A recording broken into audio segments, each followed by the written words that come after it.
लालची नागिन और चतुर चील।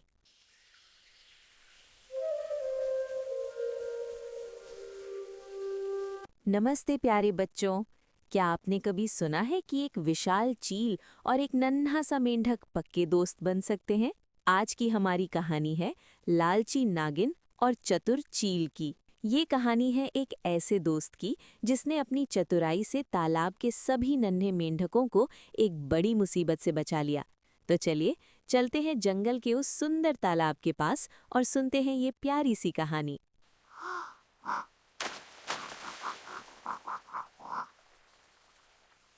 एक बहुत ही सुंदर जंगल के तालाब में एक मेंढक और मेंढकी रहते थे।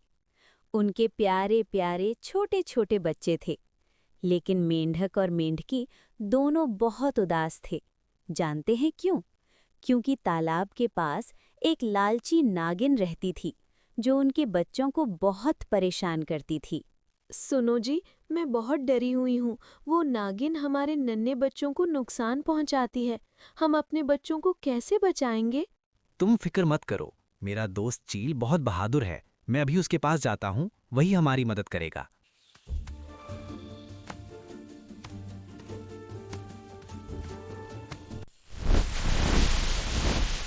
मेंढक कूदते हुए अपने दोस्त चील भैया के पास पहुंचा और उसे सारी बात बताई। चील भाई, वो नागिन हमारे बच्चों को तंग करती है। हम उसे बहुत समझाते हैं पर वो हमारी बात नहीं मानती। प्लीज हमारी मदद करो ना। अरे दोस्त, तुम घबराओ मत, मैं हूं ना। मैं उस नागिन को ऐसा सबक सिखाऊंगा कि वो फिर कभी तुम्हारे बच्चों को नहीं छेड़ेगी।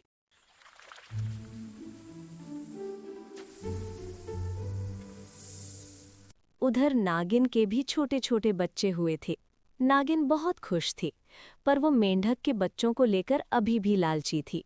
अरे वाह, मेरे बच्चे तो खेल ही रहे हैं, क्यों ना मैं जाकर मेंढक के बच्चों को अपना नाश्ता बना लूं, बड़ा मजा आएगा।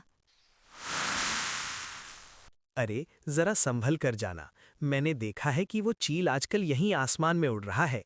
मेरी मानो तो लालच मत करो, कहीं हम पर और हमारे बच्चों पर कोई मुसीबत ना आ जाए। अरे छोड़ो भी, उस चील से मैं नहीं डरती।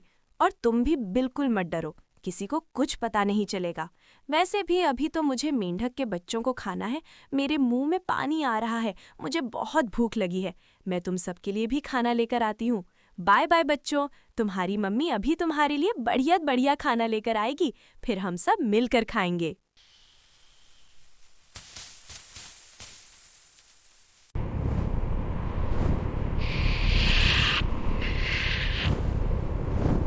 नागिन अपने बिल में से निकल चुकी है। मुझे भी तैयार रहना होगा। मेरे होते हुए मेरे दोस्त के परिवार पर कोई मुसीबत नहीं आ सकती।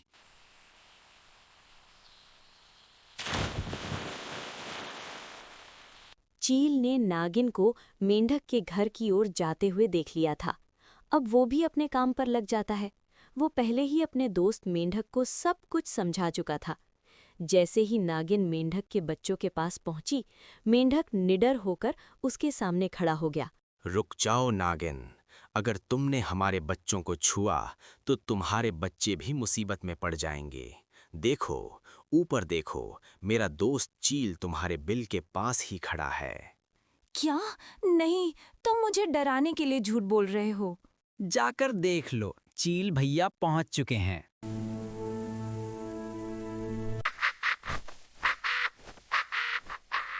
नागिन डरकर अपने घर की तरफ भागी। वहां उसने देखा कि उसके बच्चे गायब थे। तभी चील भैया उड़ते हुए आए। उनके पंजों में नागिन का एक छोटा बच्चा था। नागिन रानी, तुम्हारे बच्चे तो बहुत ही प्यारे हैं। मैंने बाकियों को तो खा दिया है, अब इसे भी ले जा रहा हूँ। नहीं नहीं चील भैया, मेरे बच्चे को छोड़ दो। मुझ माँ पर दया करो, मेरे बच्चे मेरी दुनिया हैं। अच्छा, अब तुम्हें पता चला। जब खुद पर मुसीबत आई और जब तुम दूसरों के बच्चों को परेशान करती हो तो उनके मम्मी पापा को कितना दुख होता है। कभी सोचा है? मेंढक भी तो तुमसे ऐसी ही विनती करता था ना। मैंने तुम्हें कहा था ना, लालच मत करो, पर तुमने लालच किया और तुम्हारे लालच की वजह से हमारे बच्चे आज मुसीबत में थे। मैं उन्हें नहीं बचा पाया। ये चील हमारे सारे बच्चों को उठाकर ले गया। इसने हमारे मासूम बच्चों को खा लिया। मुझे माफ कर दो चील भैया। मैं वादा करती हूँ कि मैं आज के बाद किसी को तंग नहीं करूँगी और यहाँ से बहुत दूर चली जाऊँगी। मेरे इस बच्चे को छोड़ दो। ठीक है, अगर तुम वादा करती हो कि तुम यहाँ से चली जाओगी तो जाओ। वहाँ सामने पेड़ के नीचे तुम्हारे सारे बच्चे सुरक्षित हैं। मैंने किसी को नहीं खाया। मैं तुम्हारी तरह लालची नहीं हूँ। और आज के बाद यहाँ दिखाई मत देना। मेरे बच्चे! चील भैया बहुत अच्छे थे। उन्होंने नागिन के बच्चों को नहीं खाया था, बस एक पेड़ के नीचे छुपा दिया था। जैसे ही नागिन ने वादा किया, चील भैया ने उसके बच्चों को वापस कर दिया। नागिन अपने बच्चों को लेकर चुपचाप वहां से चली गई। चील भैया ने अपनी दोस्ती निभाई और मेंढक मेंढकी अब अपने बच्चों के साथ मजे से रहने लगे। कहानी की सीख: हमें कभी किसी को परेशान नहीं करना चाहिए। जो दूसरों का बुरा करते हैं, उनके साथ भी बुरा ही होता है।